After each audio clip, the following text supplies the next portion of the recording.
Okay then. Good evening, welcome to the Petaluma Community Access Board of Directors meeting for Tuesday, April 17th, 2012. Will the secretary please call the roll? Thomas, Here? Adams, Here. Pearson, Here. Guy, Johnson, Davies, Here. Fishman, Here. Williamson, Here. Bertucci. Here. Thank you. And I believe, just for the record, Ray is out of the country right now, correct? Oh. Yeah, yeah. So we kind of knew he wasn't going to be here. So, that said, we have a quorum. I don't believe we have anyone here tonight for public comment.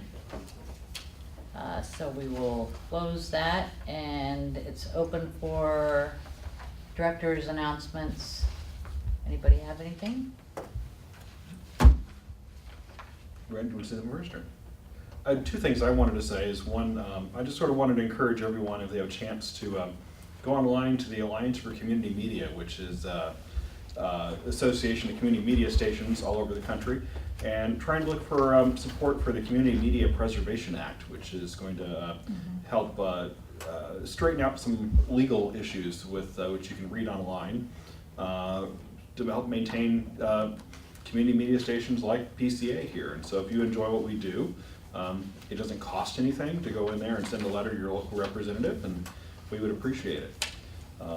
So the other thing is, for people that are interested in television for a long time, I wanted to announce is next Thursday, open to the public at 1:30 in the afternoon. Belva Davis, who is the first African-American and black or female broadcaster in the country. Many you've probably seen on PBS and Fox in the area, will be speaking at the Petaluma campus and doing a book signing tour. Oh, cool. So she'll be talking about her career and interesting things that she's experienced in her in journalism. So I hope welcome everyone in the city to come. There is limited seating, so it's first come, first served. But Great. Thank you. When is that? next, I'll tell you exactly here. It's next Thursday, which is 26th at 1:30 in Carol Ellis Auditorium. Perfect. Thanks, Matt. Anyone else? I'm going to NAB tomorrow. If there was any gear anyone wanted me to look at, let me know. There should be some there, if I'm correct. Servers, bring back some brochures on servers. Okay, yeah, because I remember there was a discussion about that a while back, so I will make it. Okay, thank you. You're If Santa. there's nothing else, then everybody had a chance to look at the agenda. If there's nothing to modify, is there a motion to approve? So moved. Second. Okay, Oh, I can't because I wasn't there. Second. we're approving the agenda. Oh, it's sorry. You are here. You are here. Okay, so is everyone in favor of the agenda? Yep. Yeah, okay. Nobody opposed?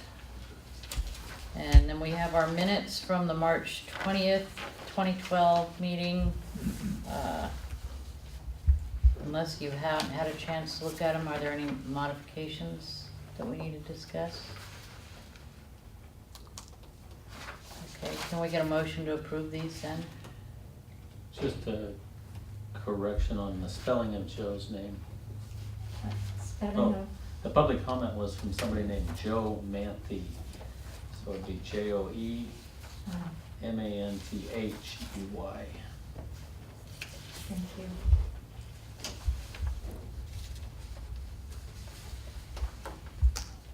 Anything else? I approve my motion. Is there a second? Second. Okay, is there anyone opposed? Abstaining? Okay. Treasurer's report, please, Matt.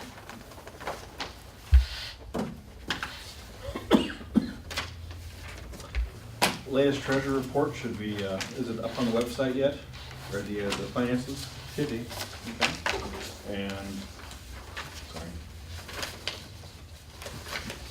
I was reading the budget.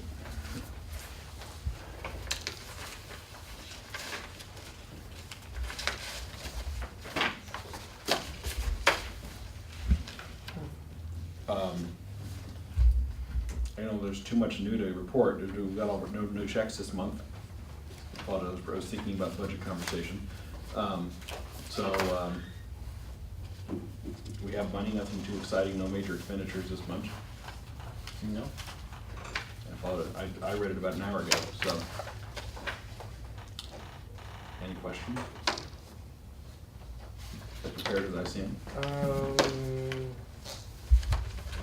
Yeah, I just have a question on the equity 370 fund balance. Okay. Just curious what that means, it's a negative. It'd be the depreciated, I'd have to ask it, but I'm assuming it's depreciated value of one of our equipment line items. Oh, okay. So all of that should be,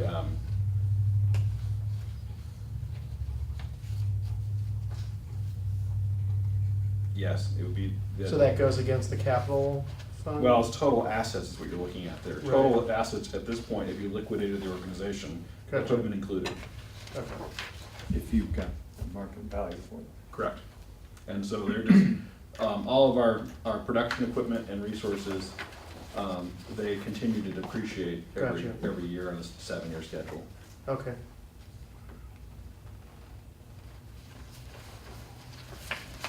Anyone else? Questions? Okay. Thank you, Matt.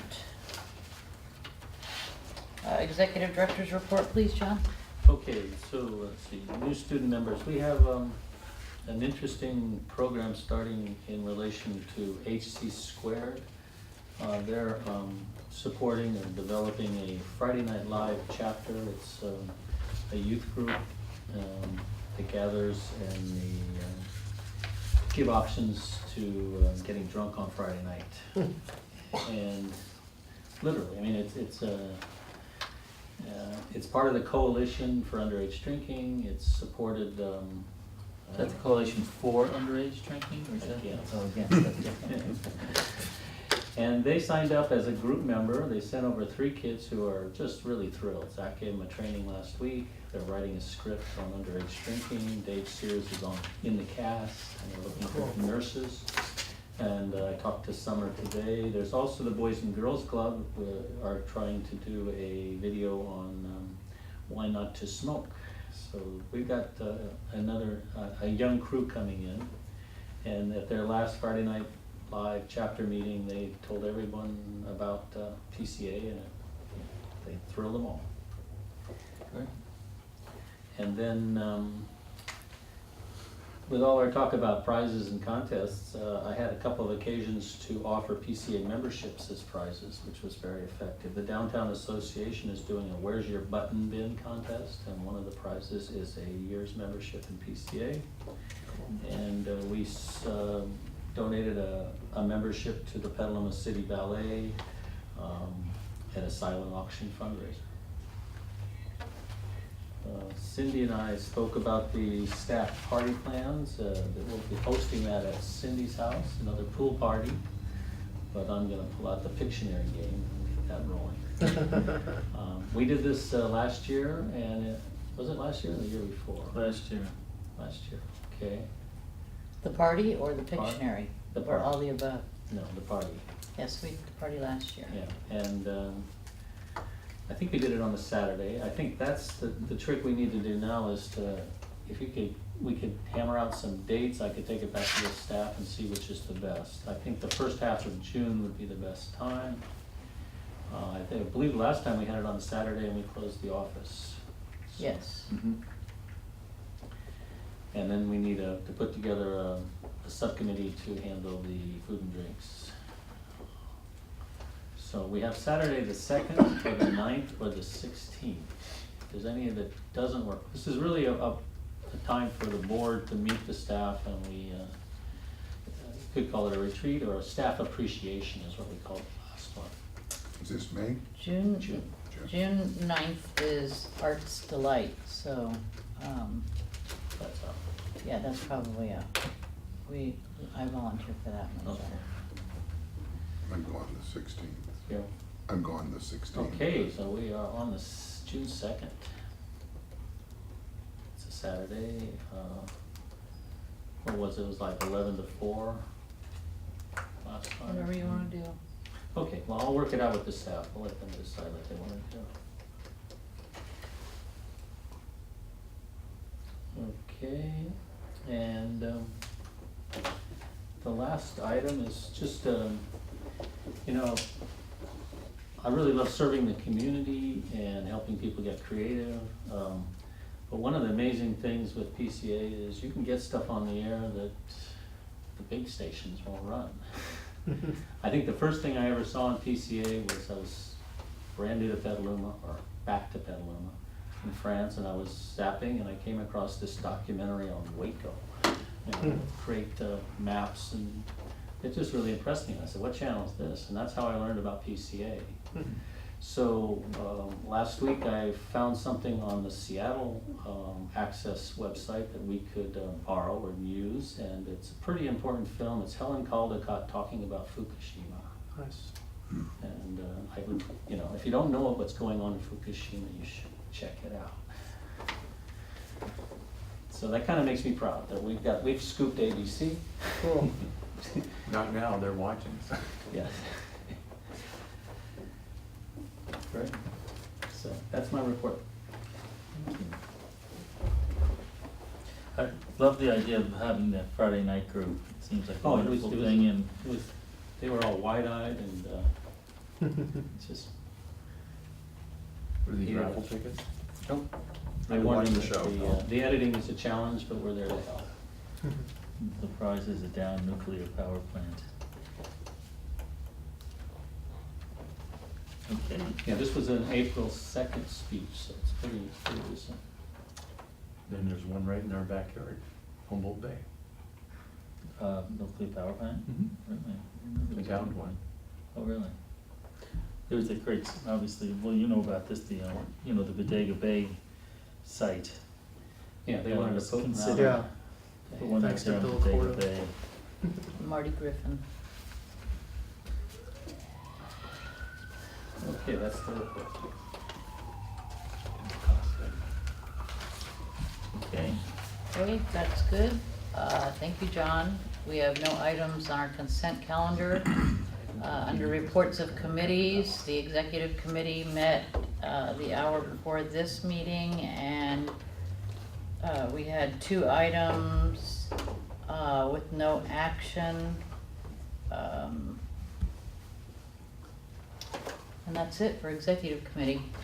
Any other committees? Yeah, I mean, outreach, I was gonna wait to go through the others, but. Well, finance committee, I don't think met. We didn't meet. Nominating, I know, did You not. got an answer to your P&P question. Policies and procedures did not. Just, What's that? I got a question from Neil earlier this week. Has the finance committee met? And that's a board subcommittee, so you work out amongst yourselves when you wanna meet. Right. There isn't a set date for the finance. So we had one scheduled meeting just prior to the last board meeting. We talked about the budget, but that we haven't met since that point. Yeah. And Neil was gone for that one, right? You weren't here? for that? No, I think he was there, I missed it. Yeah, Jason Yeah. missed it. Yep. Oh, okay. All right. And I have something I'd like to say about the nominating committee, is we should start to, Yeah. start recruiting. We've got another election coming up. Yeah, Eric. Sign on for 3 more. Now you don't have Ray anymore, so I guess you have to do it all by yourself. Is that right? Darn, I hate when that happens. Well, I move that we put more board members on the nominating committee. Okay, you can't, there's no action on the agenda. Yeah, I think it's, I think we pretty much laid out a template over the last couple of years. I think it's just a matter of filling out the Well, John, calendar and, maybe we could work together to get some notices in the Press Democrat and Argus and just the usual suspects so that we can at least get some Yeah, submittals in. and I also think, if each of you brought out one name, we'd be miles ahead. So maybe within your own circles, there are candidates. We should probably put on the agenda next board meeting, replacing absent committee members. Right, probably so. We should Uh, also, Ray Should is any done. become absent, you mean? Should any? we need to. Well, John, yeah, Ray is gone. Ray is now officially gone, correct? Right, we need to remember to fill that seat, because that was an elected seat, so that'll be an additional. I'll note that it should be on the agenda next Okay. month. Okay, I'm betting it would be okay to put something on the bulletin board at this point, so, 'cause it's not that far off. No, it's not that far off. Plus, we can always appoint at Yeah. any time. Okay. Policies and Procedures Committee did not meet. Outreach and Development, what were you gonna say? Yeah, so Neil and me and Zach met, and we talked about the concept of having a radio station. It was, I mean, I'm all for it. We went through some parameters. Yep, so, That's on the agenda. Yeah, I was gonna say, Oh. you have an item under new business if you wanna take it up there. And it's not really outreach. Marcel and I struggled with that one too, where do we put it? Yeah. Okay. outreach and But development. we put it on the agenda and, Right, sorry. Right. okay. right. If it's something that's not taken by a committee, then it just goes under either new or old business. I think the reason I thought that is because it was in the context of the long-term strategy, which was Right. coming under outreach and development. Gotcha. So. I No, that just- makes sense too. I mean, it certainly could be there, so Yeah, logically be there as well. Sorry. Don't let it happen I'm gonna give you lots of opportunity to talk. See what happens, I miss Okay. one meeting. All right, Members Advisory Committee did not meet. So we're through the reports of committees and going into old business. Item 1 is discussion and possible action on Butter and Egg Days Parade Project. John, do we have anything that we need to? Yes, a couple of things. I got the parade information, parade orders they're called.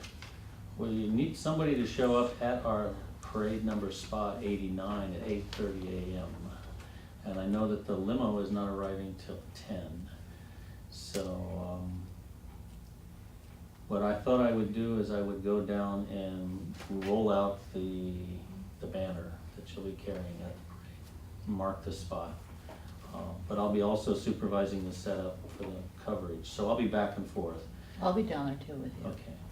And we will be sending out an email to all the walkers, the ones who joined in. Probably send it out Friday, and we'll be telling them where to meet, what time, offering them a ride home. I got an email back from Mayor Glass. He is gonna try to get into our limo as soon as he gets off of his lead car. Cool. Yeah. They're gonna drop him off early? I'm not sure, well, the first 3 or 4 cars in the parade go, they're done in a second. Isn't that double dipping? So we're gonna work out some cell phone connections, and I'll escort him over to the limo. I already got his cell phone number in here, so Okay. I'll text him. Have somebody follow you with a camera. It's manna from heaven for a politician. It's really funny. Twice he gets 2 appearances. Yes, 2 appearances. Um, It works if you get in the end too, but we're in the middle. Yeah, we're in the middle, so So when- maybe I could do it 3 times. Yeah, that's really odd that we have to be there at 8:30, being in the middle. Well, I was kinda worried about how we're gonna get the limo into the middle if we're coming in at 10 and everybody else is there, so I had Ray's conscious of that problem, and he was aware of it, so they'd given us the street the cross street. I didn't bring Right. it with me, but It's in there. It's up in the upper right corner. oh, we're between F and G, block 3 on F the and 4th G. street between F and G. That's what we Okay. And we It's have close to your about house, anyway. 4 luminarium winners gonna walk with us. And we have an extra trophy, so we can give that. John Merrill is gonna join us again, so we can have him. Have we agreed on our uniform for the banner bearers? I thought we just said shirts. Just and shirts and whatever hat you wanna wear or not wear, or, that's it. I have black jeans. I like the bears idea. You should dress up as the Grateful Dead dancing bear. Oh, that would be hysterical. I think the Speedos would be more fun. Oh, boy. But we have replenished our t-shirt supply, the same t-shirt we had last year. We have lots of large sizes and we have Extra lots of. larges? Yes, we have double extra large and triple extra large. And here is the pièce de résistance. Oh, nice. These are the handouts. Good. And I think, as the plan was, each board member was gonna be responsible for taking a couple stacks Sure. to different stores around town. I call dibs on mailing. Hold one up so you can get a close-up. I've got this. No, have somebody else do it while you're handing them out. All right. Make me think while I'm walking and talking. Yeah. The QR codes. Yeah, it's a lot. It would be nice to make arrangements to pick up any unused before the parade also, so that we can have plenty to hand out. Well, we made 1,500. We've got a stack at the office and That's cool. plenty for the parade. And stack in the front desk here. Oh, we should do that right now. Mhm. Do that on the way. Or you can do, you want some more for that? Give me just a second one for them. That's not enough. Great. And you'll see that Marcel has prepared some things for the Butter and Eggs Day.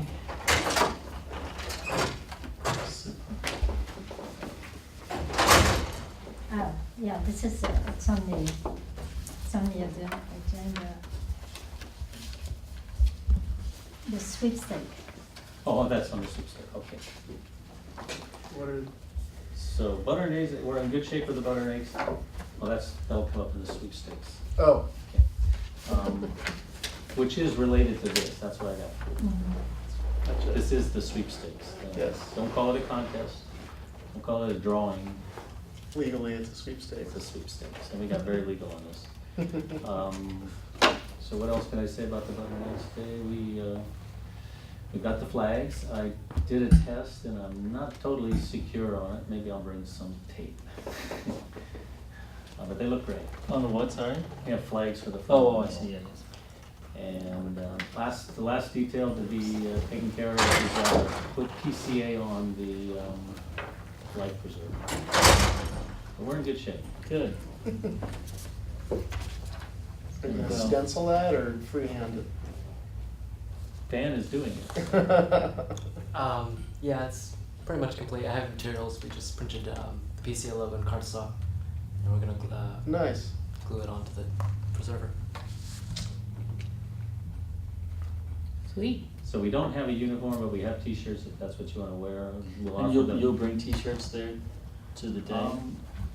I can, yes, Have additional t-shirts? yeah.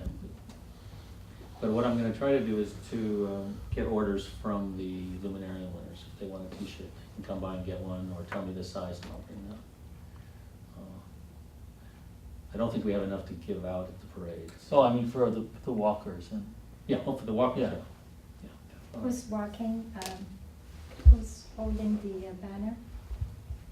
Me, Neil and And Ray. Ray? And Ray. Three. And who's gonna be, Or if Ray's not there, representing? Matt said he would be the stand-in. If Ray was unavailable, otherwise they usually have me take photos. Yeah, and if not, two of us will hold it. He's Think gonna be it'll be- paparazzi. think it'll be fine. The Oscars winners. The Hammerstein winners. What John Merrill, John Merrill, I talked to him and he said he's coming. what is gonna be, he's gonna bring his camera, what is gonna do? He usually does, Paparazzi? but he might be the one that takes the extra trophy. Okay. But handing these out is what we need. This should be school kids or somebody, I'm not gonna hand them out this year. We got this in the Argus twice, the press release. Mm. Cool.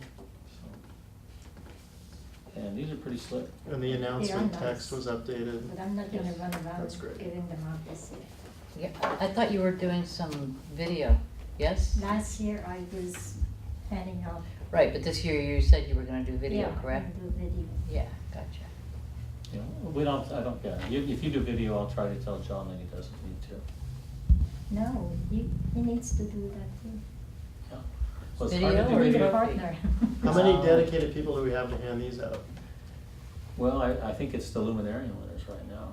We're still trying to draft other members, but. But is it, how many do you think? You have a confirmation yet?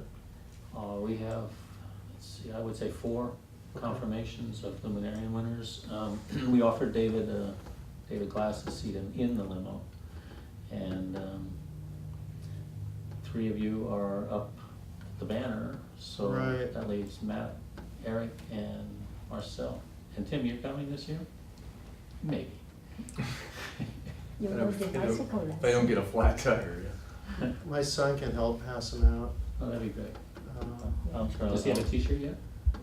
He has one still from last year. Okay. I'll try to get my sons involved too. That'd be great. That's it for butter and eggs, Dave. I'll recruit my son too. What the heck? There we go, and then we'll sit in the JT might limo walk too. right here. Yeah, okay. Okay.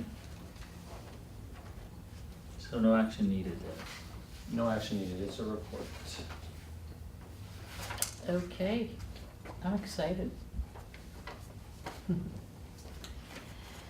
Item number 2, under old businesses, discussion and possible action on the 2012-2013 budget. John? Okay, so I sent out the final draft to all of you. I didn't get any questions. I just have one modification. I had hoped to, where did I put that? It's here. I had hoped to cancel the telephone in City Hall, but with the great help of Tim, we ascertained that that's the DSL line. So, and it's really kind of remarkable. We pay $11, $12 a month for that DSL line. So I added that number back in. I think the last draft we talked about this is we're talking about line 837, no, 838. 835? No, sorry, 838, Internet. City Hall, okay. yes. I put $140 back in. So that's going to reduce, 140 annual? 180. You said 140 or 180? I said 140. Oh, 12 is 144 to be exact. okay. So I'll fix that. And that reduces the balance and the total operating balance. The key number to watch is the carryover. Last time it was like in a minus 20,000. Now we're positive 2,000, and it will grow because we're not gonna spend all the money in the next 3 months. So we're still looking good. It's a tight line when you get to the actual balance of this budget. It's under 500. But when you add in the 20,000 we have in unrestricted reserve and prepaid rent, we're about 25,000 estimated balance. So it is ready for a vote to approve.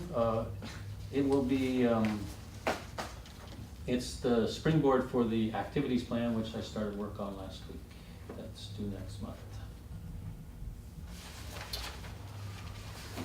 Okay, are we ready to get a motion to approve this? Do we need to talk about it anymore? Well, the only thing I'm gonna get to later is regarding the radio stuff, so I guess we could, once we have a budget worked out, we can come back and see. Well, we What's talked, needed? my understanding is the major expenses for the radio would be capital expense. Right, okay.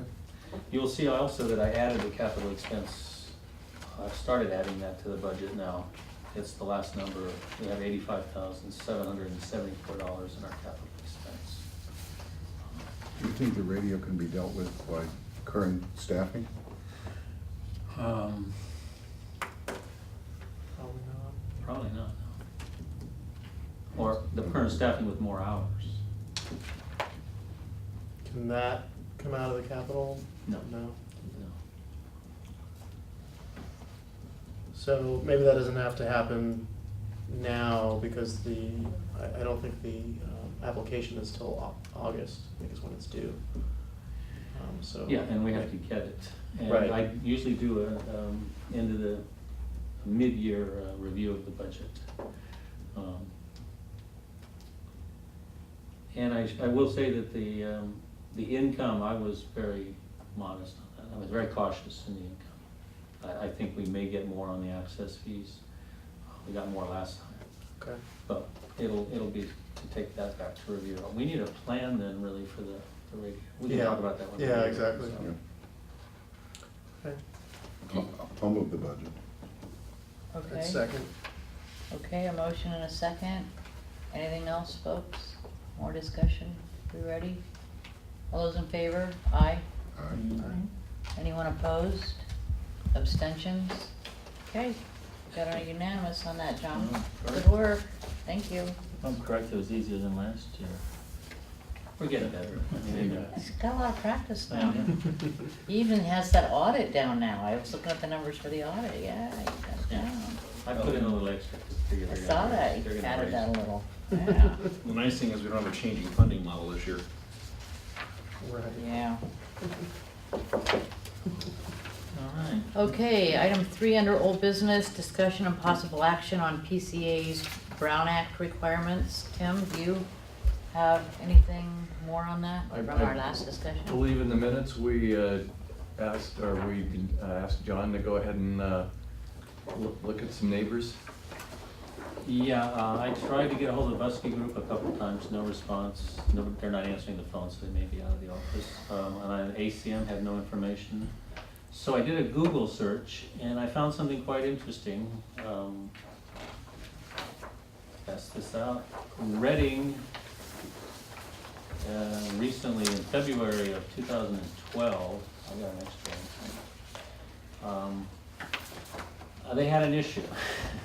They weren't having open meetings, and some of their members got concerned, and they took it to city council. So this article, Reading okays new contract with public access TV operator, open meetings, financial reports required. And what was being demanded was more transparency from the Reading Community Access Corporation. And the city unanimously approved, but they specified that they want, well, where they drew the line was you can't just go into closed session to do whatever you want. It has to be for personnel and, what was the other? Real estate. Lawsuits. Lawsuits, yes. Line But litigation. buried in this, you'll see that they had a lawyer, but city attorney Rick DeVernay said that being a private nonprofit corporation, it isn't required to follow the state's Ralph M. Brown Act. And then a little lower, the city decided they're not gonna require that their access station follow the Brown Act. So, there's a legal reading, I mean, I could contact this fellow. But their relationship's different. Explain. How do we know what type, how their funding is? The nexus for us is the funding. And your participation as a city employee. Yeah. So I should follow. So if my leave will help. No. Still in, Can't It do says that. here that they're funded with fees collected from charter Not people. changing that. You know, in what way are we differing in our procedure from the Brown Act I'll now? reappoint someone. I mean, we do an agenda, it's noticed. No, we are voluntarily, we have in our policies that we are voluntarily adhering to the Brown Act. And does the agenda get out as a public agenda in time? You need 48 hours prior. 48 hours is the limit, because in the state it's 10 days. And we're very careful not to do any business in email, or if 5 of you show up at a party, somebody, when he No has to serial leave. meetings. So we've been doing it, but Cindy brought up a concern that maybe we don't have to be doing it, and Tim brought it back the concern that maybe we have to be doing it, it's not even voluntary. I don't think it's that clear. And if it becomes clear through a legitimate legal opinion, knowing our circumstances, not other people in the state, that we don't have to, then I would propose reconvening the policy committee and removing that requirement, or de-emphasizing it further. Okay.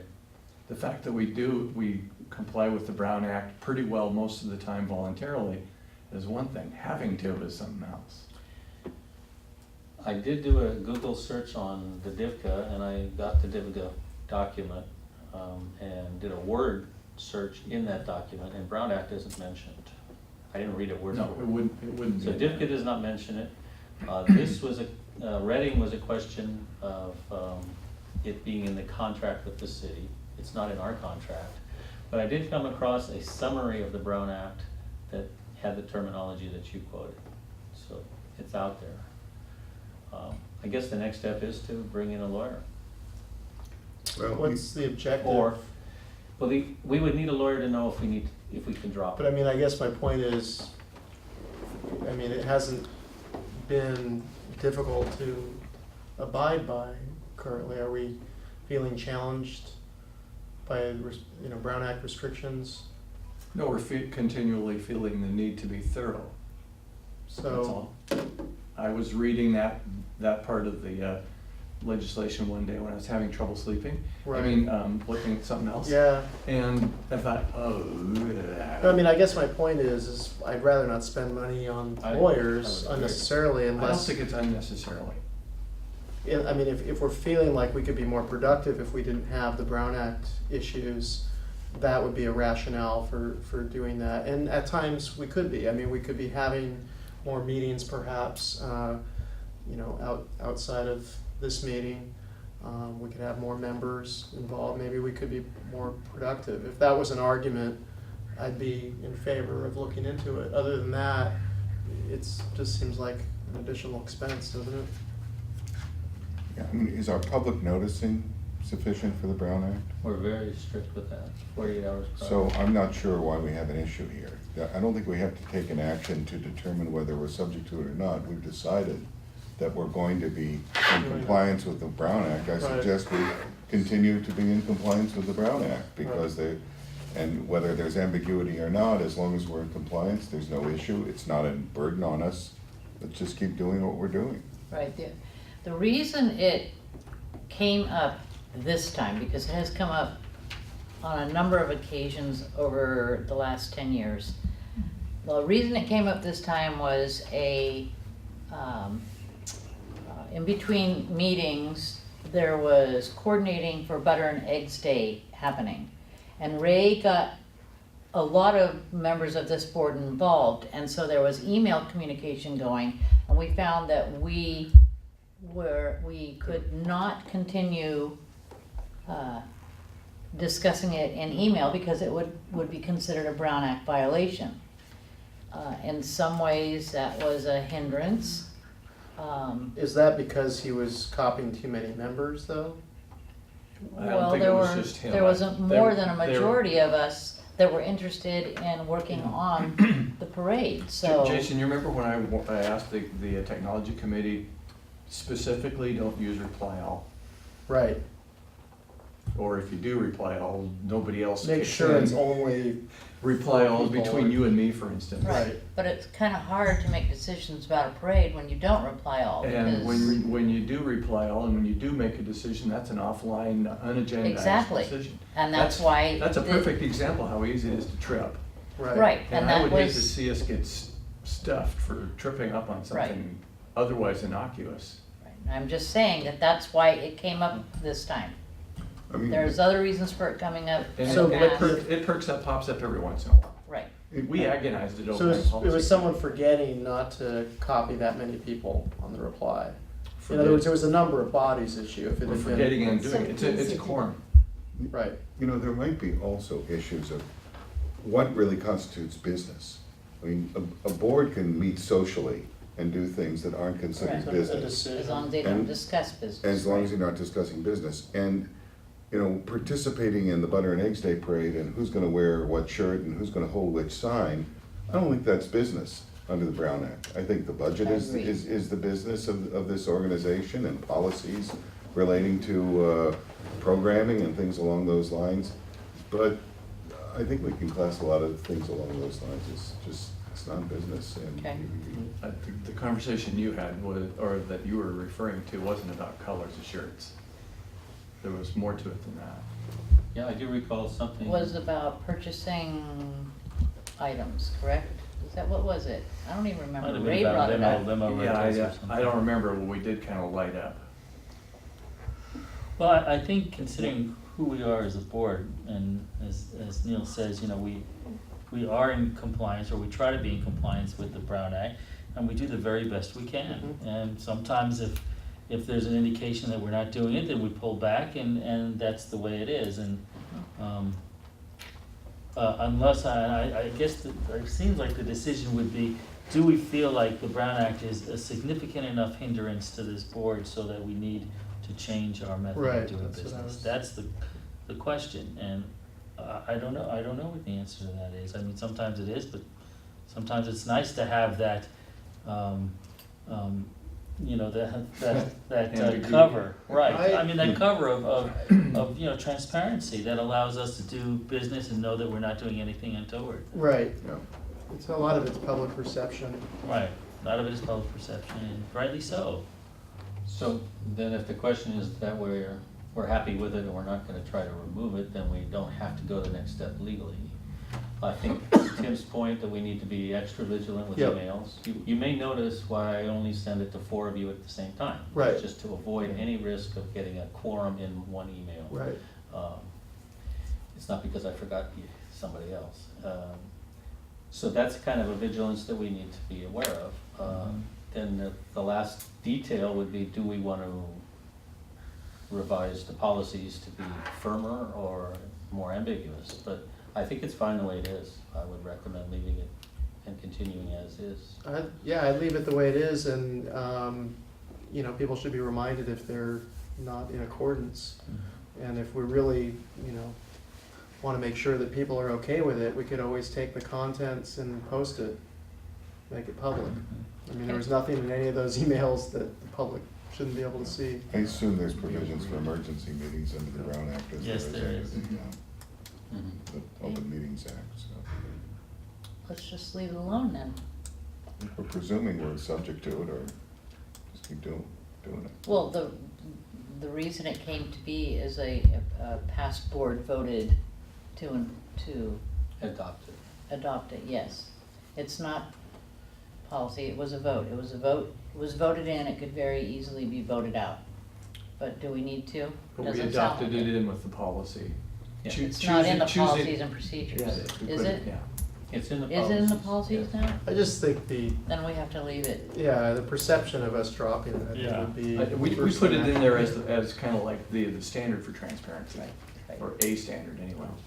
Okay, well, but I just wanna point out, like it says in this article here that John passed out, it just says, they asked the city attorney about the teeth behind their agreement. What happens after 6 months, and you're seeing documented proof that all Right, or any of these requirements are being violated? right. Who's the police, and what are the, what's the punishment? Right, and I think the other point is that, you know, I think this is a fairly conscientious board, but we'd be making a decision here for board's future. Mhm. And there might not be conscientious people on the board at that time, and therefore we would want the Brown Act to be in place so that we could safeguard against anything that's going on there. So Right. I think for the long-term, health of this organization, the Brown Act might actually be beneficial. Right. I agree. Well, the person, the office that regulates it is the State Attorney General's office. It might be worth making a phone call to the State Attorney General's office to get clarification. That's free. It's free, Can't answer the phone. if you can get a hold of them, and if we can get a letter or something from them explaining whether we meet that requirement, that actually is the determination for us. I think- Look on that. I think it's fine, I worry if you've got a precedent already for us adhering to the Brown Act, just how that would be taken publicly. Yeah. You know, like, why are they all of a sudden trying to get away from the Brown Act? I mean, it starts arousing suspicions that really don't have any Mhm. foundation, but, people are funny. The way it's framed in, the way it's framed in the policies, under Board of Directors, Board Communications, 4.2, all email communications shall be in accordance with common internet etiquette. The board shall follow the requirements of the Ralph M. Brown Act as much as practical in all email communications pertaining to PCA. There must be another reference elsewhere To the Brown Act. All right then. And if I could just say, the emails is one of the slippery slopes, and I could remind all the committees that you too need to agendize 48 hours. Standing prior. committees. Standing. Okay. Great, thank you. Okay, So no action then? no action. No action on item 3. Item 4 under old business, discussion only on PCA sweepstakes. Oh, that's, I emailed Kate I know. about all the sweepstakes coming in, and we had 80 entries as far as last night. Oh, really? So that's, Not and I bad. don't know, did you check? That was me. How many? 80? Did you check the entries for the sweepstakes today? We have 80 already? No, I haven't. So That's what you just said. So what was our list before this? It's like a couple thousand or something. How many members do we have? 4,500. 4,500. Huh? I We have an I email don't- list of 4,500. Okay, not And members. this was a way to bolster that. Yeah. Mhm. So far not. So bad. up to this So- point, so how are we have folks a hearing about week it? to- On the bulletin board? Well, This Board of could have been the newspaper. newspaper. It Oh, comes- okay. It comes An out iPad on, is an iPad. there's Facebook, PCA Facebook, there are emails that came out with it, so it's been Pretty a Yeah, strong well, I knew set. on the newspaper it was like in the real estate section, wasn't it? Yeah, and it still is. It's in And the they had the business, wrong business. date. They framed it as business. And the first one had a full article. It had a typo saying the drawing will be March 15th instead of May 15th. Mm. And so we called them on that, and they put it back in again, but this time it was one of the news briefs, the business news briefs. It was just the summary of the key points. We've had it on the bulletin board, and we sent out a blast to our members. And it's also on Facebook, and there's several comments, all positive comments. Is there I didn't make anything- any copies, but you could read them. Is there anything running on PCA? To The bulletin board. oh, the bull. Okay, that's what you know. And what I gave you, I go to the store, I have my business card, and I have these stickers in the back of my card. I go to grocery, I give my card to the cashier. I go anywhere in the store, I give it to everybody that I speak to, my friends. And I went to a meeting this afternoon, there was about 30 people. I give my card, and in the back it tells you how to enter the sweepstakes, and this price is a good list. And people respond with a big smile, and they enthusiastic. They want to enter iPad. Oh wow! Yeah. So, and other price too. If people are excited. Yeah. I think this is free. This is, it's easy Yeah, to it's a do. great Just put it idea. in the back of your card, and it's easy to do, and you reach a lot of people. That's I all don't think we have a business card for you, Neil, yet, but work on that. Who doesn't have business card? Neil. Yeah. I have no business card of any sort You anymore. you need to have business no. I've card. been It's sort of thinking about, liberating in a way. been thinking about getting one that says geezer. Yeah, while you're walking around town.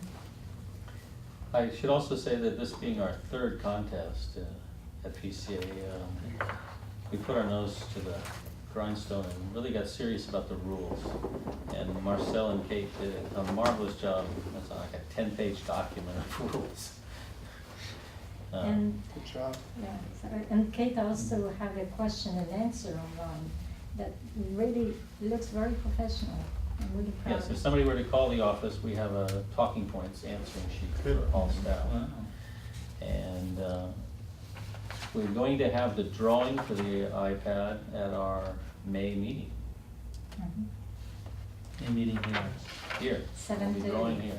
Can I take it, these Must have be- to be must be people who are present to not win. on an email list now? No, anybody, present to win. you don't have to be a member or anything, you just have to, as the goal being to build our email list, we wanted them to email. But we also have hard copies at the office that people can enter there. How did these odds come up? I mean, they can't be right, right? What is it? Because that would be based on how many people enter. We don't know that yet. What is it? The odds, yeah, Oh, the I, odds, well, we figure if we have 1,000 people, it's 1 to 1,000, But is what- that right? I don't know. but this says 1 to 100.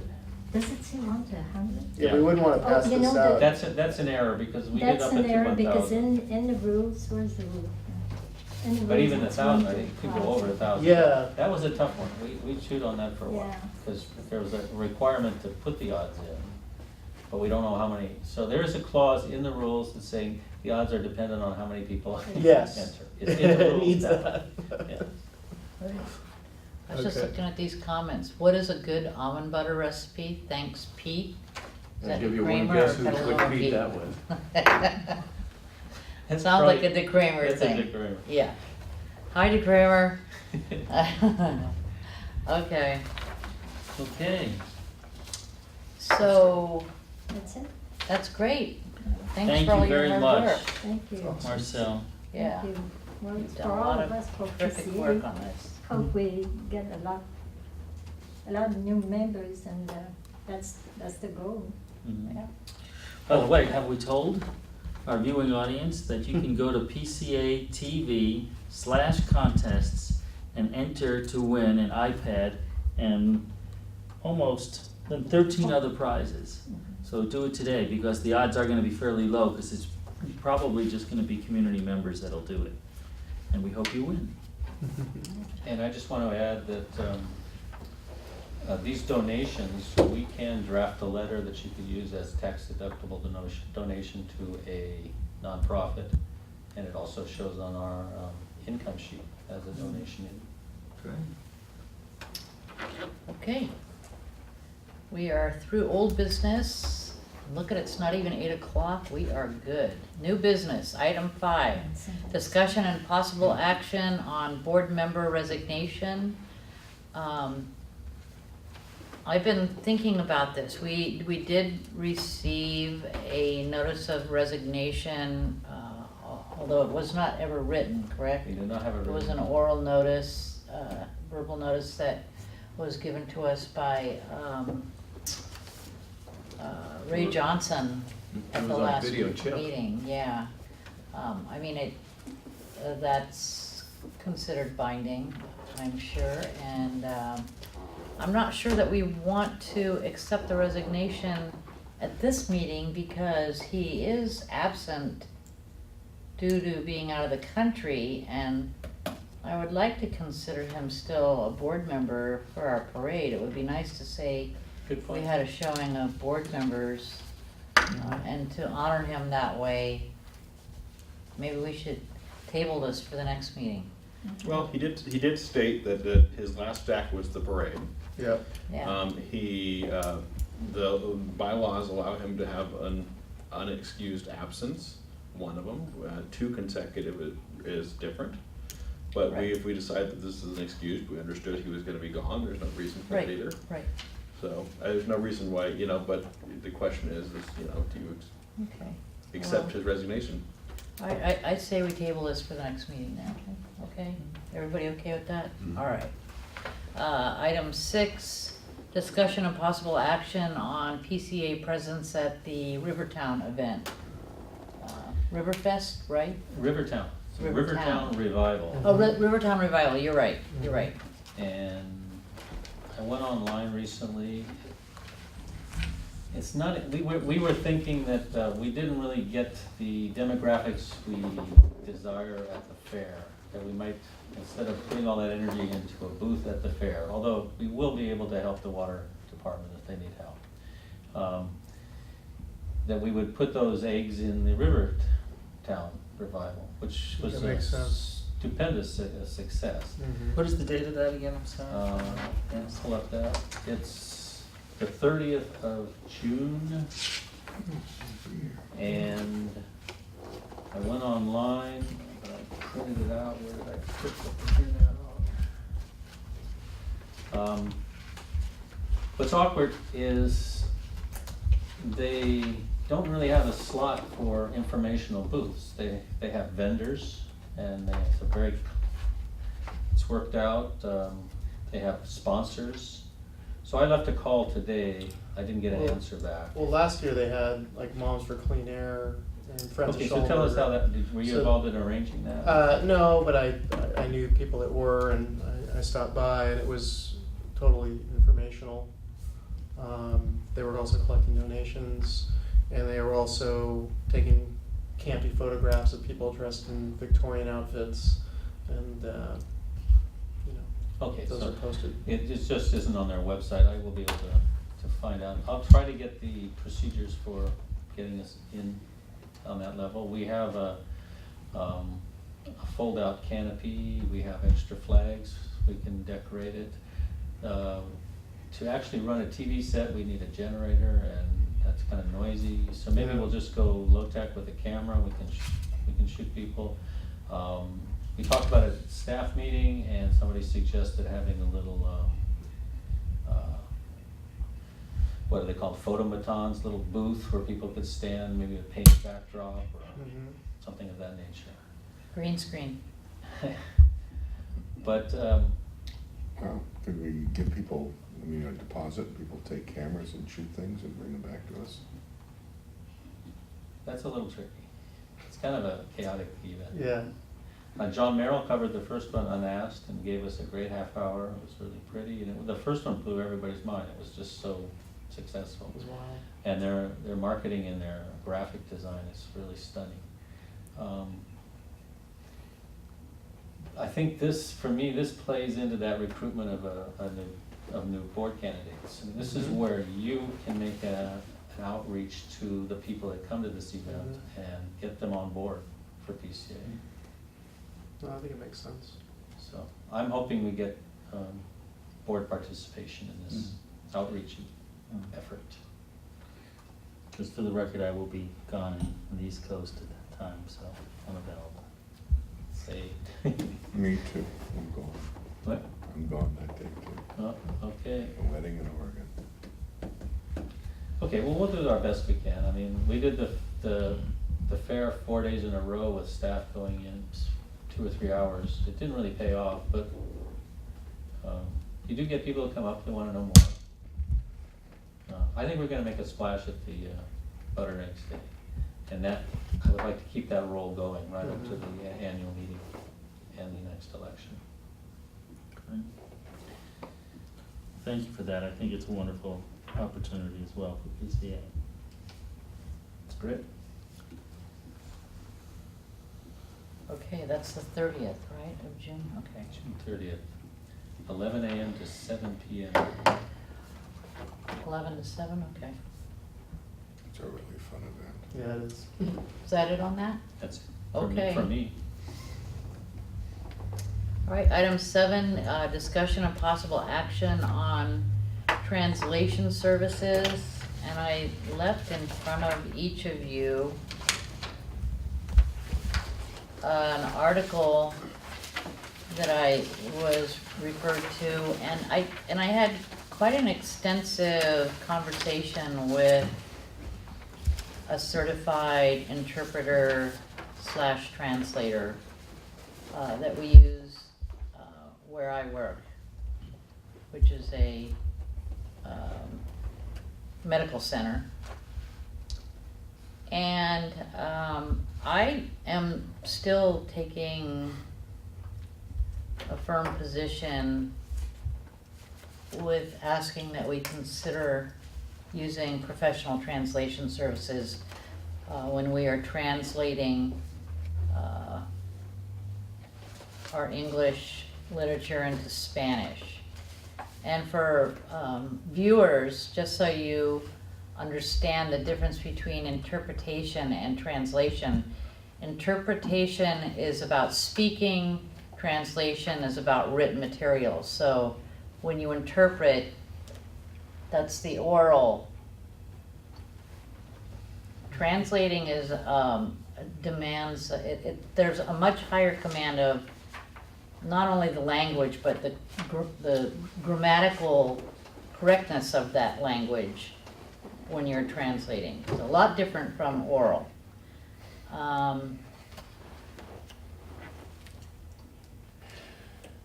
And I don't know what more to say about that. I know that it's kind of been a topic of controversy with this body. Absolutely, Google translating is not acceptable. It just isn't. And anybody in language services will tell you that relying on Google to translate written materials is crazy, absolutely crazy. And I understand are not wanting to spend a lot of money on this, but I think that we owe it to the Latino community to communicate with them in a manner that's respectful, and we don't know what we're translating to all the time, even though we have, John has told me that they have taken Google and translated it and then asked a native Spanish-speaking staff to look it over and make sure it's correct. It's been proven that that's not even effective for us, because we have taken then that material and given it to another native Spanish speaker, and that person, I said, no, this is No, not correct. You're exaggerating there. I'm not exaggerating. No, That you is are. an exaggeration, John. Historically, that's not the way it played out. Okay, The only Google. without naming names, I do know that this has occurred. I do know that it has. Not recently, but it has. Okay, well, not in my. Okay. not in my- I think the Okay. point you're making, and it's a good one, is that translation is a very tricky thing that requires It is. professional attention. It is, Okay. right. And I Okay. just wanted to put out there the examples of how we have done it in the past to demonstrate that we need to do better. We need to do better. When do we I'm not saying we did a bad job, I'm saying we need to do a better job. Did anybody complain about this one? Is there anything wrong? I haven't I run don't it know past that this anyone. is the best example, because there's not a lot of text on there, but I think when you start getting into a lot more Right, verbiage, when you it start doing becomes- board agendas Yeah. and documents, Becomes much and more it becomes critical. much more critical. So do you have suggestions that you want to offer? What do we want to translate? Well, it sounds like hire I- professional Yeah, professional I don't service have when we're- suggestions. when I we're in did that print a few copies of Translation, process. Getting It Right, which is a guide to buying translation, which I'm happy to share with anyone who wants to look at it. Mhm. Copies, What's I'll give one to John. What I think is also John, please. interesting to point out, not to dispute anything Cindy said, is that even professional translators can differ. And I've Mhm. experienced this personally because we've hired several for documentation getting localized. And at one point, we had someone who was from a portion of Spain that had a certain command of the language, and they were insistent on something being correct, and we shopped it to someone else, and they were very different. So even among professional translators, sometimes there's a bit of variance. The trick is you want it to be correct, but just because there are two ways of saying the same thing with two professional sources doesn't mean one's right or one's wrong. Sometimes it Right. comes to taste. And age can be a factor as well. I mean, the first thing I was worried about is I'm like, oh, I hope we didn't translate this so that literally it's you shoot it, we'll show it, because shoot, if you translated that Oh, that word, not right. the video context, it could be like shooting with a gun or something. But yeah, I think that the principle is sound. It's important to have our stuff professionally vetted. I think in this case, I don't feel like we're in trouble here. I think it went through enough rounds, or at least that was my understanding, that we're okay. But I totally understand Cindy's point, and I think we should just look at it as a budget line item for the future. We have a budget line item for outside services. Yeah. We can hire a contracted employee Right. to do it. There is one thing that my contact suggested, and that was to and gave me a name of the director for Spanish medical interpreting program over at, where is this? This is in Berkeley. I mean, this is the other thing that you're gonna find, is depending on the nature of the topic, you may have to find a specific translator who actually works in that field. For example, in the company I was working for, it was music and audio oriented. No one in medical would ever have been able to translate Right. Right. the information. Right. So, Right. so that you can't really just go to one source with these things. You have to try to find a source that's applicable to Right. what you're actually translating. yeah, this is- Thankfully, this- we're fairly non-technical in what we. Well, it depends on what we're doing. If we start doing Mhm. classes, Final Cut classes or something like that in Spanish, you want to have someone who's media savvy. Someone in the medical field's not going to be very adept at translating that. How much of this do we do? How often do we need translation? I don't think we do it often, but as I understand, we wanna do it more, is that correct? Well, I think part of the issue, the larger issue would be to find out or to determine what we do want translated and what we don't. Because Yeah. obviously, we're not gonna translate everything, but we can certainly find some certain core documents like agendas and Right. such that we might want translated. And then from there, move on to a cost, analysis of how much that's gonna cost to do that on a regular basis. And Right. then make the decision based on a, cost-benefit analysis. Because if it's prohibitive, maybe we can't do it. And if it's, Exactly, I would Yeah. rather we don't do it than do it and Do it come back with incorrectly. egg on our face. I agree. So far, oh no, My mother language is French. Nobody accommodated me. I didn't ask to be accommodated. And if somebody would have put it in French and made some mistake, I would say, oh, how nice of them to try. It's not a legal issue because it's the language in the United States is English, and so we do a favor to translate. Mhm. And we have a large population of Latino. It would be nice if we could translate everything, but we don't have. Along those lines, though, what you just said, I think you could sort of give it your best, given what resources you have, and in cases where one isn't used, you could have one that you've paid, a professionally translated paragraph that essentially is a disclaimer that says, we've done this out of a courtesy, it's not necessarily 100%. But I think that, I mean, if I may be mishearing, but I think where Cindy's coming from maybe is when there's this expectation that something's actually been translated, it really needs to be solid. So it's how you present that expectation. My concern is we have so much literature. Right. So where do we stop? I mean, do Right. we translate everything? We have meetings every month. Do we have a translator? Closed caption. what we're doing now is basically translating outreach, This is good. promotional material, and the election packet. And the election packet, we offer the candidate a chance to do their own translation. We've done it 4 years now, or 3, and the first year was no problem at all. We had Rachel. She was very good at writing, and she was a native speaker. The second year, we had a professional person do it, and we polished it. It needed work, even with a professional person, because they're not in, what's the word for board, chair of the board? Yeah. In Spanish. Sure. That's a very, what I'm thinking is, we have a Spanish-speaking person on staff. They handle the telephone and all relations in Spanish quite well.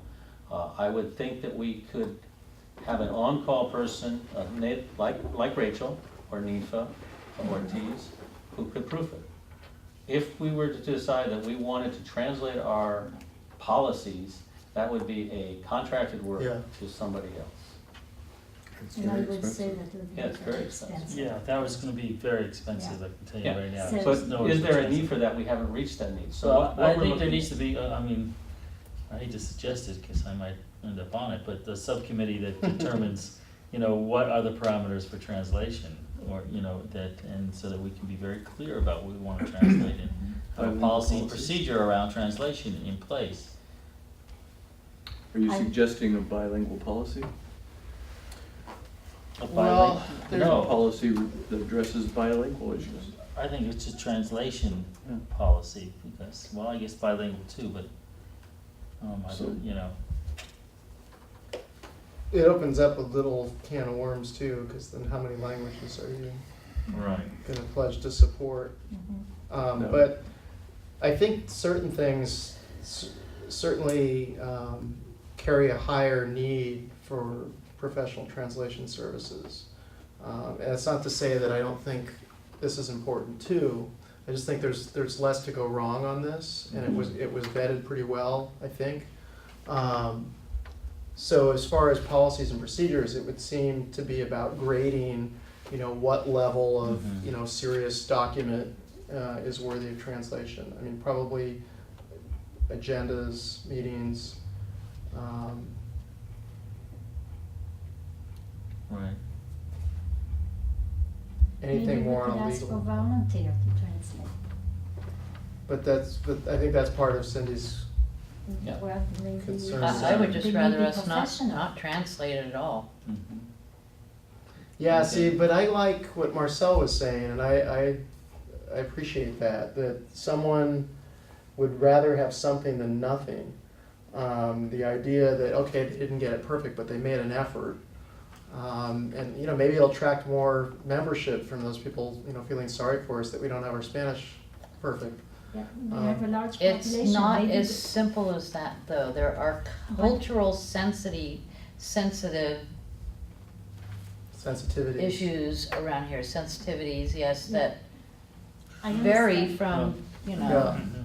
Well, You may I, know- may I suggest that we send this to the Policies and Procedures Committee so that they can determine in subcommittee, you know, what, if at all, could be, subjected to translation or need be subjected to translation, and, you know, ways of doing that properly and cost effectively, and then report back to the board.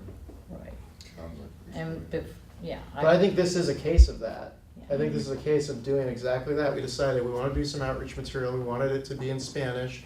We went through a variety of people, plus Google Translate. And I think the consensus after that was that it was pretty solid. I mean, is someone saying it's not? Google Translate? No, I'm saying that it wasn't just Google Translate. There was a number of vets. I Right. vetted it that way, Right. and then said, hey, here's what this, you know, are we sure we're doing this right? And then there were other native Spanish speakers that were also involved. So I think this worked out okay. I don't think this was broken. Okay. So that's my Well, point. you don't know that, but you don't know. You don't No, I know. can't prove a negative, Right, but you're the one. But what I'm if you're- saying If you're is- trying to say this isn't satisfactory, No, where's what the I'm evidence? saying is that people go to school for a long time and become certified to do this.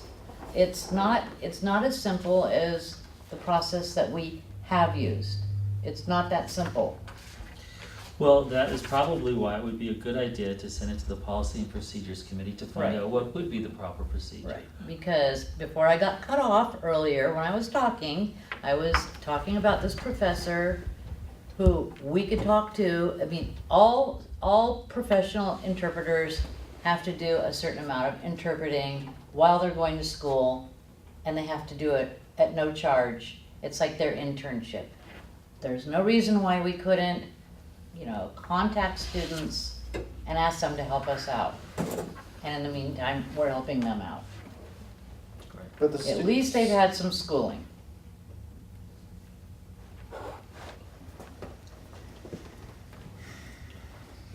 but the- And we've but even this- had that a doesn't teacher who solve- teaches Spanish. That doesn't solve your do our concern, Cindy, interpreting because you were that- saying you wanted a professional translator. Okay, And I was just saying that we've had a teacher with credentials who teaches Spanish who are interpreting, and we've been told that that wasn't accurate, correct, John? Yes.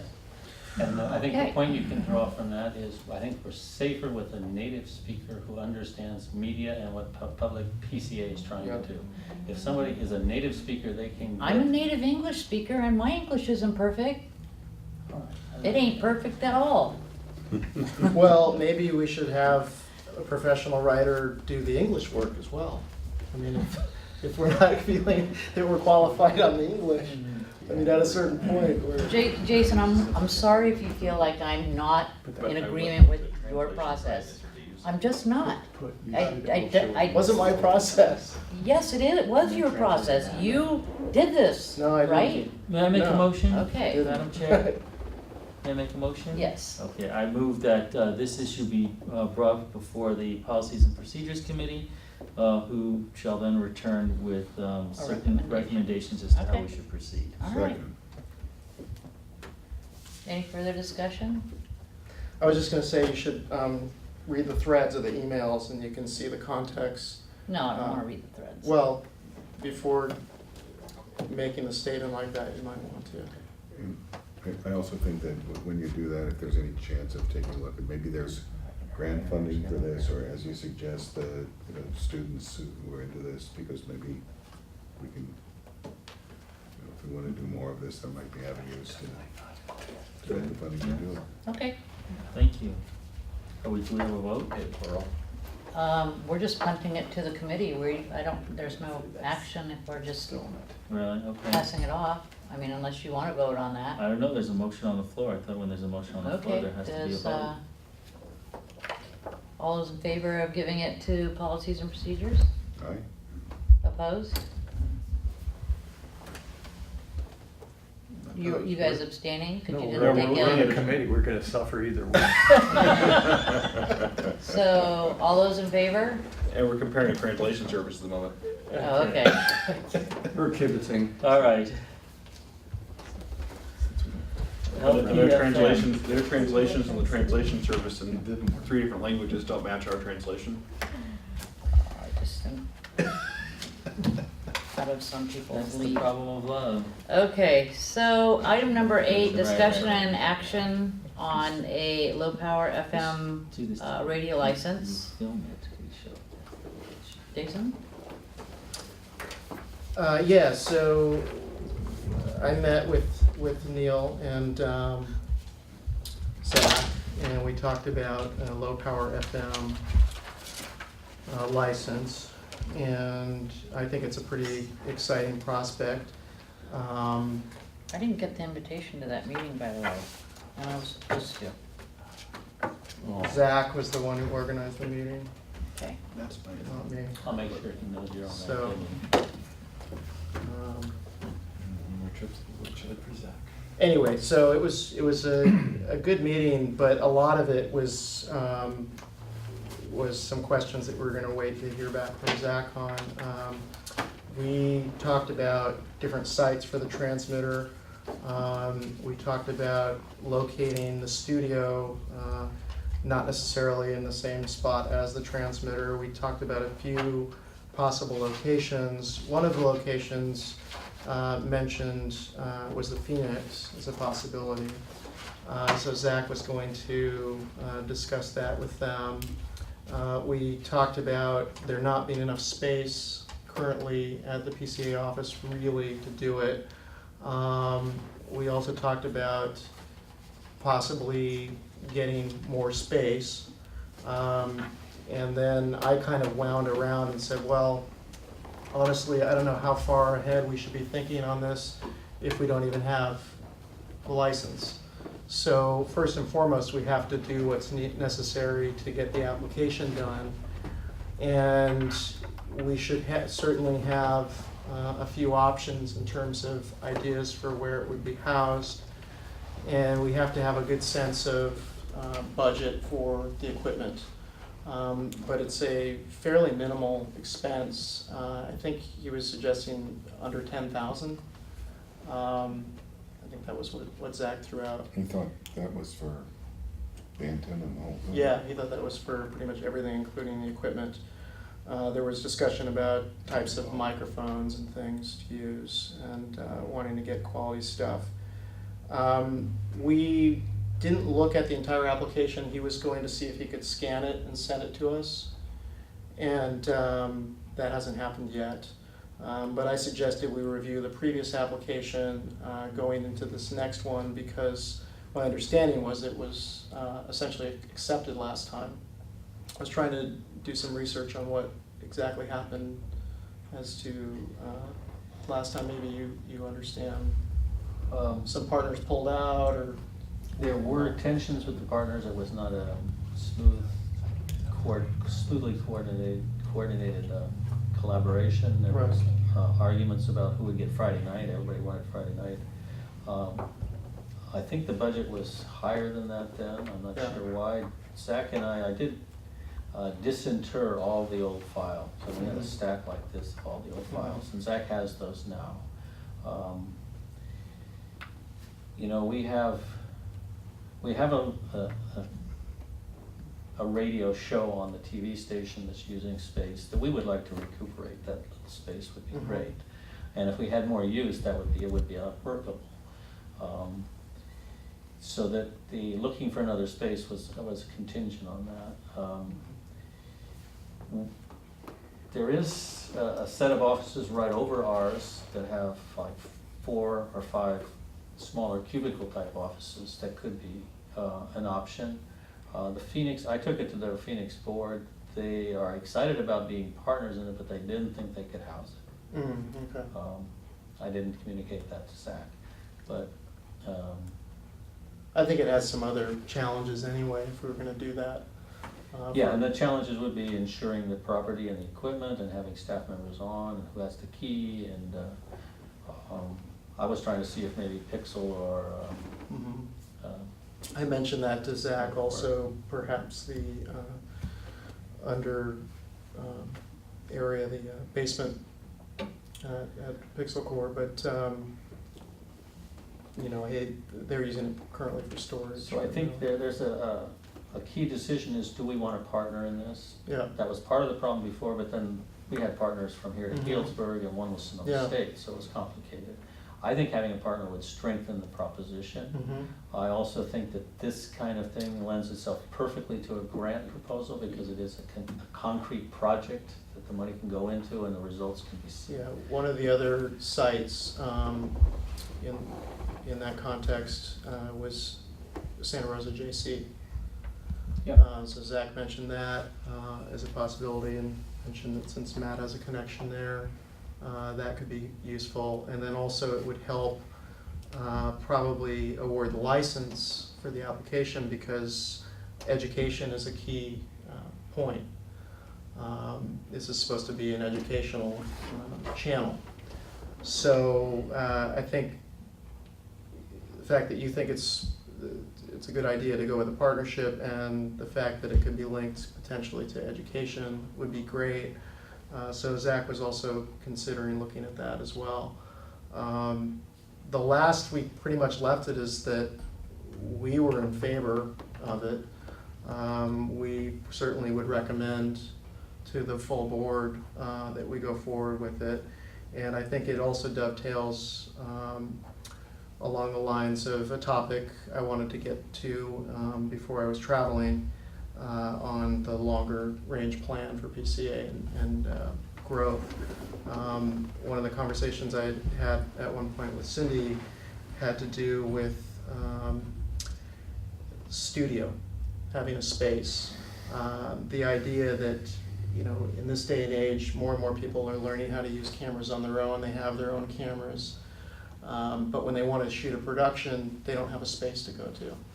So I think to some extent, you know, we might want to think in terms of this radio project as tying into a longer term plan for PCA's expansion, and bring back the idea of a studio. So there seems to be a good synergy in the two concepts. Although for radio, obviously your needs for a studio are less. But anyway, that's where we took it. We're gonna take a look at the application as we had done it before, so that we could make sure that we're competitive with this new application. And then we were gonna think in terms of possible partners and equipment list. And I guess we have till August. We should also look, and I think Matt's been on this, as to whether or not you can do some sort of advertising, whether the Mhm. station can generate revenues, and whether that's a plus in the application, or whether it doesn't look so good in the application, whether there's any federal regs that would prevent it or encourage it. So we need to see. Sponsors, I think. Yeah, so we need to see those regs. And also, I think we need to, as the last application did, we really need to define what our educational programming is going to be. The more, we don't want to get into the weeds, but we do want to have 6, 8, 10 headings, I think, saying here's the types of things that we're going to be broadcasting, and here's the partners that are going to be doing that with us, and here's generally the bent on those things and how they'll be accomplished. The more you can put that type of detail in an application, I think the better it's responded to, and that's how the last application was done. Yeah, I think you need a structural kind of concept of how it's going to function operational. Yeah. Before you submit. If you get the license and you don't have that, and then you don't Right. get it, you lose the license. We've already gone that path. So I think in that, kind of making some key decisions and approaching potential partners and deciding where it's gonna be.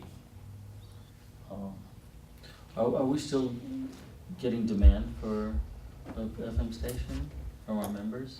Yeah, it's pretty active. We have Pretty 3 or active. 4 a week.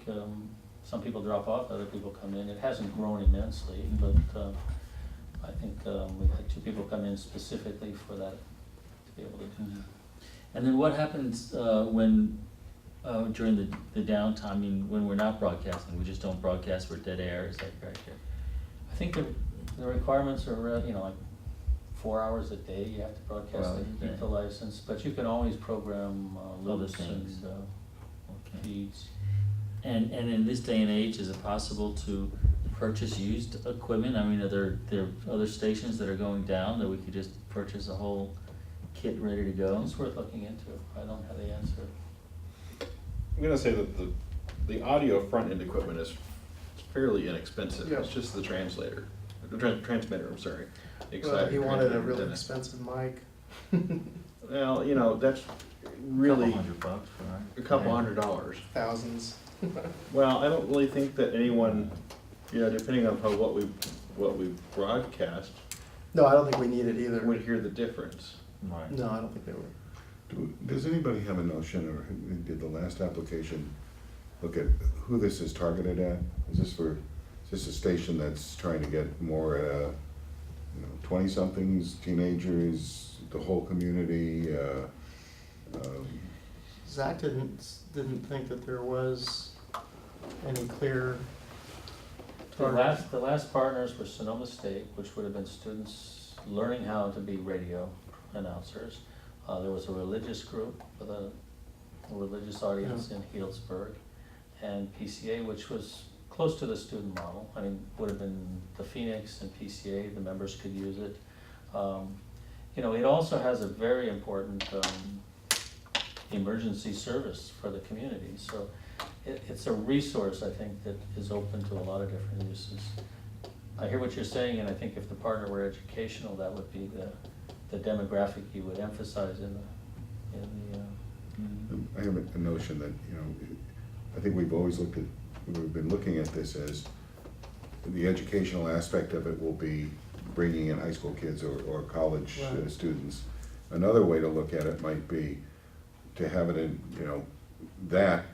but with the programming being, that'll appeal to a particular audience, and then try to get grants for for public service announcements, in effect, or things like anti-smoking or health, nutrition, California Wellness Foundation. I mean, there's a lot of money out there for doing that, so you might get a station that really appeals to kids with having kids run it, having great music in it, and then just having, in effect, it could advertise, public service announcements that are paid for, being the whole, what pays for the thing. That's a good possibility. And how about just to throw a wrench into the works here, the idea of a streaming radio station rather than an FM station, because I think at least most kids today don't even listen to FM, and many don't have radios unless they're in their car, and I mean, they're always listening to iPods or not even, they're even beyond all that. I think the streaming needs to be a companion to the live broadcast. Mhm. One of the things I'd already done some work for on Zach is, I have a friend of mine, this was an issue at my former employer, Southern California. They were trying to build a low power radio station. Now they're one of the top 10 college streaming stations in the world. And so the faculty member there who runs it has about a 31, 32 year career on Los Angeles radio stations. And she's perfectly open to talking to us about the pitfalls and trying to identify what your market is. And we have a professional person that would be willing maybe to give us some guidance.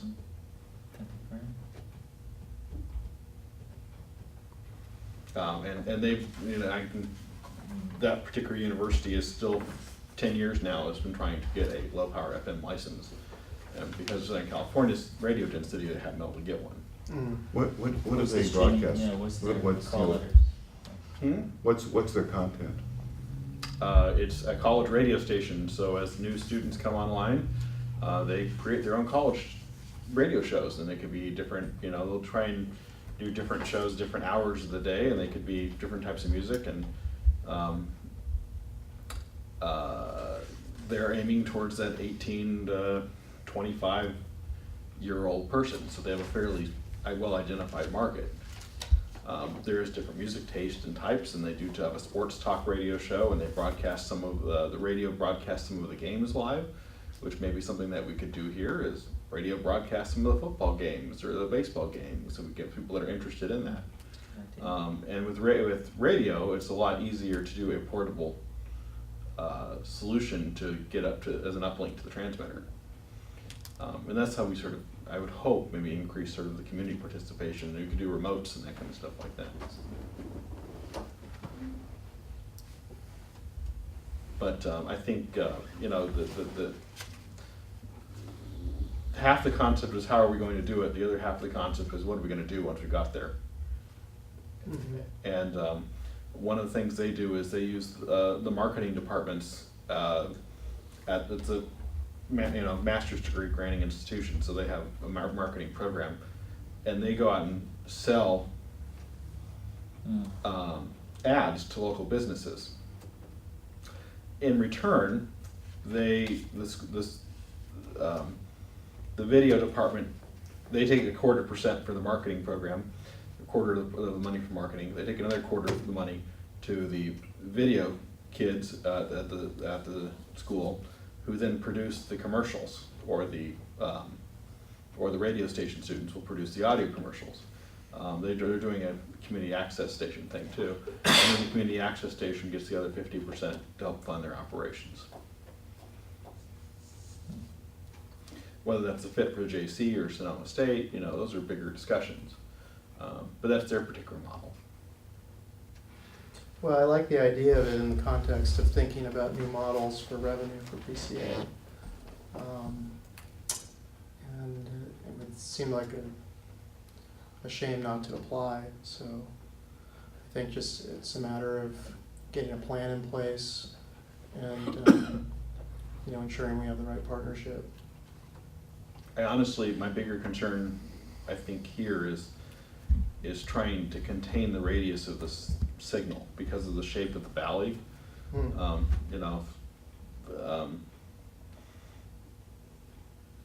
10 watts will go a lot farther than 10 miles, which is what the intention is because of the line of sight, the way this valley is shaped. so it might be some engineering issues we might have to deal with to contain it within the restrictions of the license. So we don't want Pengrove hearing it. Well, you know, that's the FCC question, you know, Yeah. it says it's a 10-mile radius period. I thought we asked Zach about that. He said that they don't, it has to do with what the power is, and if it's able to go a little further. I mean, Yeah. it's sort of general, in other words, it's like, But if you have the right antenna, you know, like we, Right. Let's put it this way, we have one of 5 stations in the world, that ham radio stations that are built to contact, the space station at the Right. junior college in Santa Rosa. We have a 10-watt radio, but it's almost 1,000 watts effective radiating power when you put it through the right type of antenna. Because the antenna itself can actually magnify the way Signal. the signal is, you know. So, So that one's also talking to one place. yeah, because That's not a we're aiming broadcast. one thing at something flying across the horizon. That's But- all but- kinds of different. You know, some of those choices have changed also where we put the antenna, what type of antenna it is, the elevation of the antenna, all change those factors.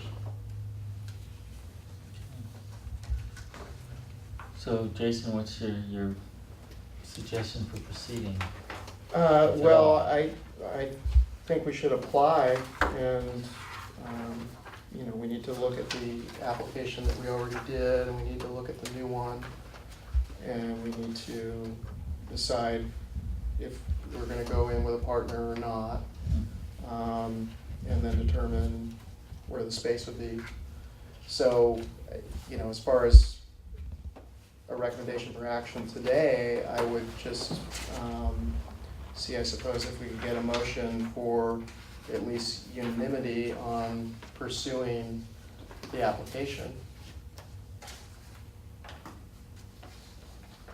And how We already quickly, did that. did we? That was last month's Last item. ones? Yep, we did. And Zach is working on this. I'll reference the minutes. And that's when we formed the subcommittee. You can find it. Yep.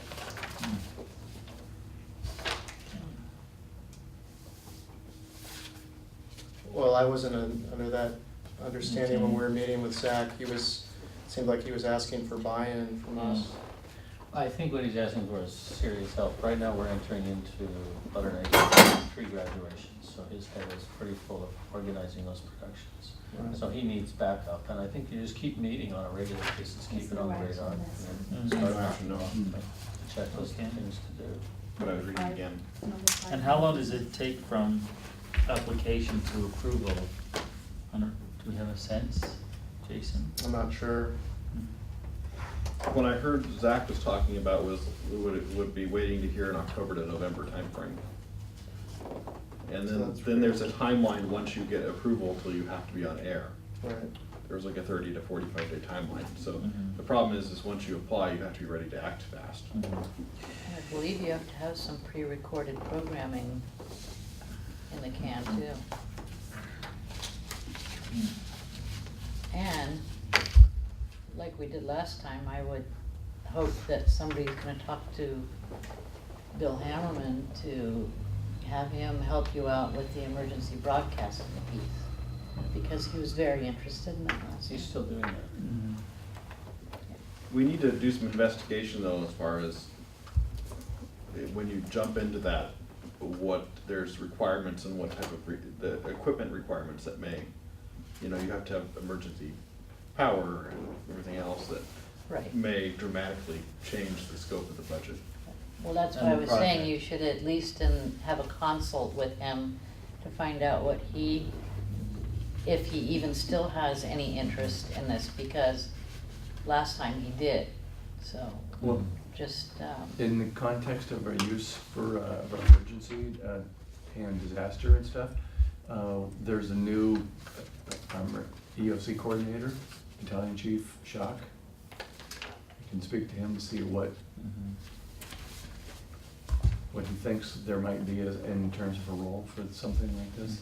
I don't know if they've designated one local or regional radio station, but I think when I had that conversation with someone a few years back, they thought that there was one, and I thought, KZST one is, for all of those cities? yeah, KZST is the one that starts all the others. You get the signal from them, that then everything else gets monitored and rebroadcast. Which will be great for Sonoma County-wide stuff. That's what it's designed for. And it would be very broad and very general, not so local. Mhm. So if we're going to offer perhaps a local flavor or a local addition, addition, not addition, Mhm. okay, I'll talk to them. See what there is in the way of maybe opportunity or limitation.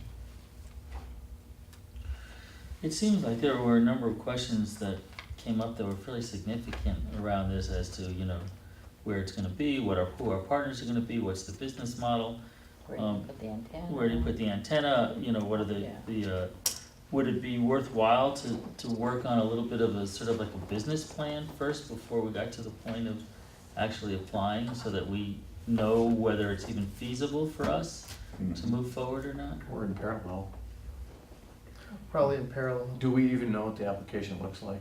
That is my point. Okay. So, you know, step 3, you know, name and address, business plan might be the application. Right.